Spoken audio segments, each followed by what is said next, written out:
இந்த கீரை உங்களுக்கு எங்கே கிடைச்சாலுமே இது வந்து வாங்கி பசங்களுக்கு ரொம்ப சட்னியோ இல்லை ஏதோ ஒரு மூலமாக தோசையில் அரைச்சோ ஊற்றி கொடுத்தா ரொம்பவே நல்லது. இது வந்து பிராமி கீரை அப்படின்னு வந்து சொல்லுவாங்க. இங்கிலீஷில் வந்து பிராமி லீவ்ஸ்ன்னு சொல்லுவாங்க, ஒந்தல்கான்னு சொல்லுவாங்க, வேறு என்ன சொல்லுவாங்கன்னு எனக்கு தெரியல. உங்கள் சைட்லலாம் என்ன சொல்லுவாங்கன்னு மறக்காமல் கமெண்ட் பண்ணுங்கள். இது வந்து தோசை, இட்லி, சப்பாத்தி எதுக்கு வச்சு சாப்பிட்டாலும் சூப்பராக இருக்கும். கட்டியாக துவையல் மாதிரி அரைச்சி ரைஸ் கூட வச்சு சாப்பிட்டாலும் சூப்பராக இருக்கும். இது வந்து இன்றைக்கி நான் வந்து சட்னி ஃபார்மில் தான் பண்ணுறேன். இதோட ரெசிபி வந்து சூப்பராக இருக்கும் சட்னி.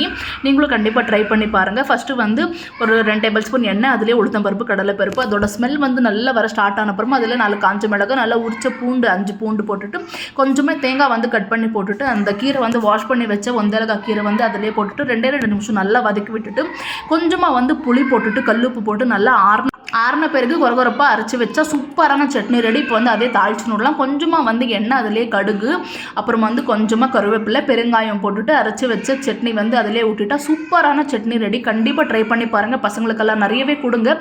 மெமரி பவருக்கு எல்லாம் வந்து ரொம்பவே நல்லது இது எக்ஸாம் டைம்ஸில் எல்லாம். ஸோ பண்ணி கொடுங்க. தேங்க்யூ.